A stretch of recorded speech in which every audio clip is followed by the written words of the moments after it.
I love the term relational circuits or RCs. When our RCs are off, we just don't want to be connected to other people the same way that we typically might. Our relational circuits are down. We're not aware of ourselves as a relational being. And I know when I first started learning about this, I understood the concept more like in a left brain kind of way, but then when I started to think about each moment by moment, are my relational circuits on? Are they off? What's going on with me at any given moment?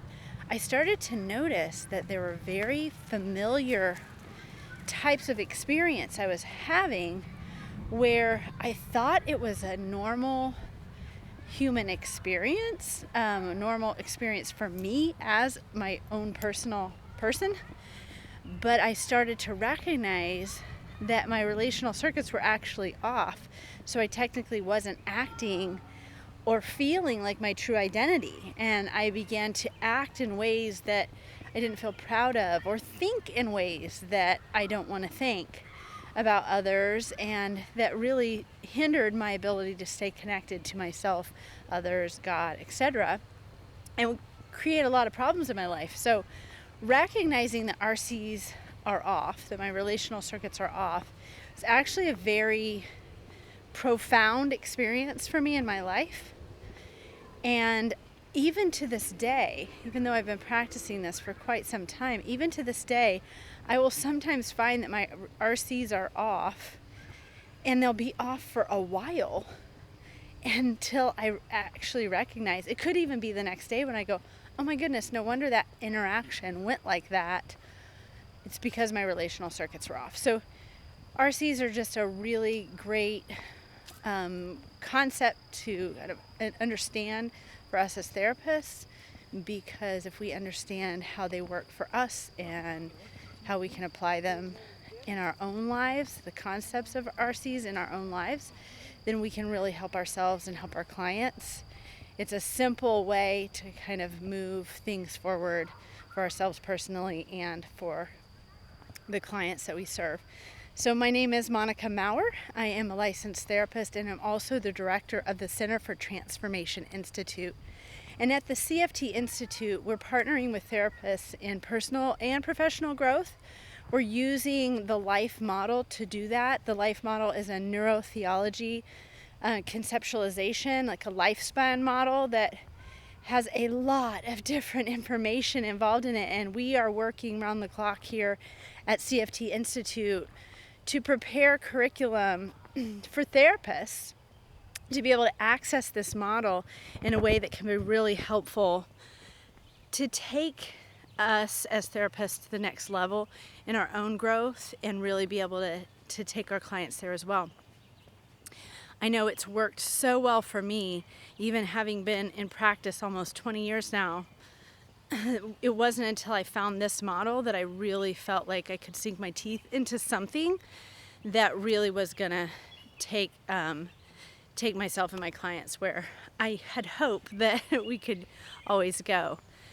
So I'm going to speak in this episode about relational circuits, kind of what they are, how to notice when yours are off versus on, and then also how to notice when others' relational circuits are off and then on, and how to teach others how to keep them on. So the concept goes that it's in our best interest to keep our relational circuits on all the time. So there's a difference between a relational circuit and attachment light in terms of how the life model explains it. An attachment light is going to go off. Like, we're not going to always want to attach to other people or have the time or the capacity. We may be asleep. We may be working on a project. We may be doing something else and we're not ready to attach. It's not the time. There's a time to connect, and there's a time to disconnect. And so it doesn't mean that your relational circuits are off when your attachment light is off. Relational circuits are different altogether. In fact, when our relational circuits are off, we go into something that in life model we call the enemy mode. We go into a place of needing to win and kind of going into a place of judgment and disconnect in a harsh or critical way from others, even from ourselves. So the term relational circuits is from Carl Lehman, who is a life model. His ministry, his work is really adapted with the life model, and the life model really advocates for his work, and they partner together in so many ways. And so he has a couple of great books, and his research and his articulation about relational circuits is throughout the curriculum. Basically, it's when the cingulate cortex of the brain is not firing, and then the brain is working from the amygdala or the pain that's in the attachment center, the thalamus, and that is informing the way that person, that brain, is thinking and feeling, rather than being able to get up here to the cingulate cortex and kind of understand who God and others are to you and to that person. And then that informs then the identity center in the prefrontal cortex that helps us understand what it means to act like ourselves. So when the relational circuits are off, it means we're living from that back of the brain rather than the front of the brain. And Carl Lehman has articulated 6 different things that could be happening. One or all of them could be happening at the same time when the relational circuits are off. So the list goes like this. It's, I want to make a person, problem, or feeling go away. My mind is locked onto something upsetting. I don't want to be connected to somebody that I usually want to be connected to. I just want to get away, fight, or freeze. And I more aggressively interrogate, judge, and fix others. So that's actually 5, not 6. I'm sorry, I apologize. So if one or all or a combination of those things are going on at any given point in time, then your relational circuits are off. Sometimes I think they're more like twinkling or going in and out, at times when it's like, I kind of don't like you right now, or kind of want to get away, I kind of feel frozen, and I don't really want to connect anymore, or I'm judging. We can tell that our relational circuits are going off when one or all of these things is coming into our mind. But it's odd, like I was saying at the beginning of this episode, that it feels very familiar because probably since the beginning of our lives as humans, we've had this experience. So it's more of a familiar experience, although it's not a healthy experience because it disconnects us from others. And it's probably a safeguard, right? In terms of, I have to cope, I have to run, I have to get away. But as we, as therapists, want to grow in maturity and stay connected in increasingly difficult situations, we need to be able to keep our relational circuits on so that we can see others the way that God designed them, the way that God created them, so that we don't back away from them in their greatest point of need. So the way that we can tell if our relational circuits are off is that, it's a good idea to kind of carry around maybe a card or a piece of paper with those 5 points on it, or just commit them to memory and allow yourself to think at any given point in time, are my relational circuits on? Are they off? If I don't feel like connecting to someone, is it because one of these 5 things is happening in my mind? Or is it because I'm tired, or I just, need to have some space or some time away, but I'm not necessarily thinking these negative things about the other person, or about the interaction, about myself, or about God? So we talk about relational circuits kind of being like a light switch. It can go on and off very quickly. Or another way to think about it is like an ATM machine, in terms of you've got relational money in the bank, but if the ATM machine is broken, you can't access that money that is yours.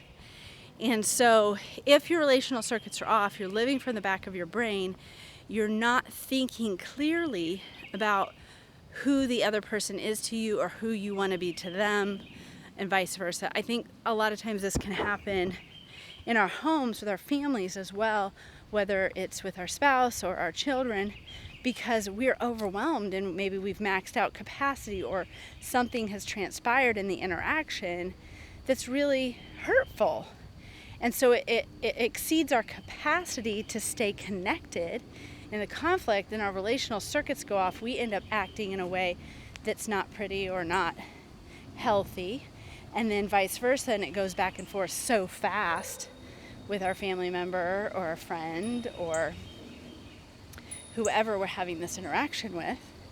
And it can be very damaging to that relationship, all because our relational circuits are off. And then we come back later and we may want to repair it or make up for it and say, I didn't really mean that. A lot of times we're saying things we don't really mean when our relational circuits are off. So that's important to note. Like I said before, Dr. Wilder would say, it is in our best interest to keep our relational circuits on all the time, to never have them go off. And so I think that's our goal as therapists, to be mature. And the only way to be mature is to put ourselves in situations where our maturity is challenged, be around people that we might otherwise think are annoying or difficult, so that we can check ourselves. We can work toward keeping our relational circuits on, seeing people through the lens of how being valuable, even in the midst of the complications they have going on. And a lot of times that's hard to do because we as humans are not tender to others' weaknesses. We more judge people based on their weaknesses. We judge ourselves based on our weaknesses. But when we view people through the lens that God has them or sees them through, we're not as harsh and critical because we realize God is patient with us. We're lovely to Him in our weakness. We're not annoying to God. And so when we think, what right do I have to be annoyed with someone else when God's not annoyed with me in my weakness? And I'm not God. I'm not that mature that I can judge someone else based on their weakness when God, the most mature of all, is loving and tender to me in my weakness. And it helps us as well to be tender to our own weakness. We don't judge ourselves as harshly. And so that's a way to kind of challenge ourselves. In Life Model, we call it the transformation zone. It's when someone who has a lot of weaknesses, maybe traumas that don't allow them to act mature a lot of times, or maybe they're just young. When the weak, people who deal with lots of weaknesses, and people who perceive themselves as strong live together in community, then you really, the people who consider themselves strong really get challenged. Are you really that strong? Are you able to keep your relational circuits on all the time, even when someone's weaknesses are kind of coming in your path and presenting themselves? I always think about how people say, oh, that person's extra grace required, or that person is, so difficult, so annoying.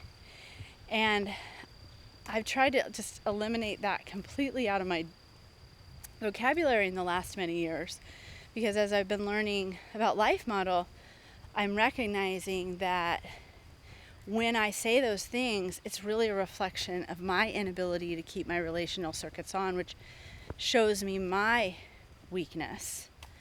And if I'm tender to my own weakness, I'll be patient with myself in that process, but also recognize that there's growth to be done so that I can truly be more like God, more growing in my own sanctification process to love others well as He does. So in regard to kind of knowing if your relational circuits are on and how, what to do if they aren't, we want to go into this space of understanding what VRC is. So It's actually VCR, validate, comfort, repattern. And so this is a life model concept as well. If we want to get our relational circuits on, we have to feel validated. If we don't feel validated, we won't be able to get them back on. And so because validation is just, I see you. I understand what it's like for you to be going through what you're going through. And that is what the cingulate cortex needs to get back on. And so that then brings a sense of comfort. So VCR, validate, comfort, repattern. The C is comfort, which means I feel like I can understand, so I'm understood accurately and tenderly, and I can rest now in comfort and connection with another. And we can do that with God. We can feel that comfort when God says, I understand why this is hard for you. I know this is difficult. We sit in that, we receive God's comfort, we receive our connection with Him, we see ourselves through the lens of that identity. And then the repattern is just doing that over and over again until I'm able to return to joy from difficult and upsetting things that used to really upset me and get me off on the trail of disconnect in my emotions. I am now able to return to joy because I'm doing this process of validate, comfort, repattern. So that's how to get the RCs back on. It's a pretty simplified concept, but you can find more in the Joyful Journey book. I love Joyful Journey chapter 4. I think it's the best chapter ever in any book. It's so good.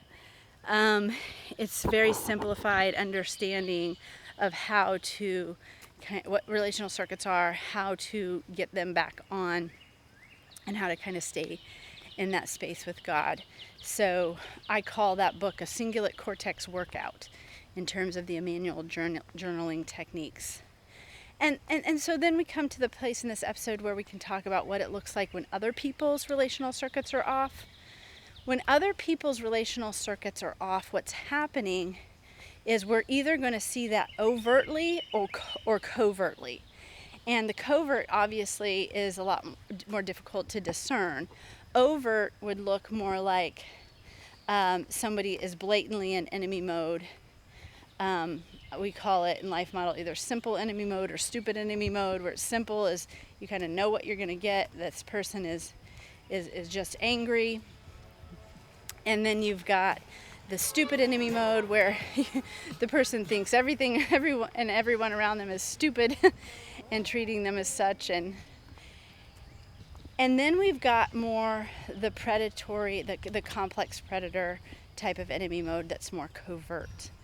And when you've got somebody that's a little more covert in their enemy mode, you can't always tell because they're acting like a friend, but underneath it all, internally, they're actually your enemy and out to get you. And that's kind of the scariest one. That's the one that's more narcissistic or even psychopathic or sociopathic in nature.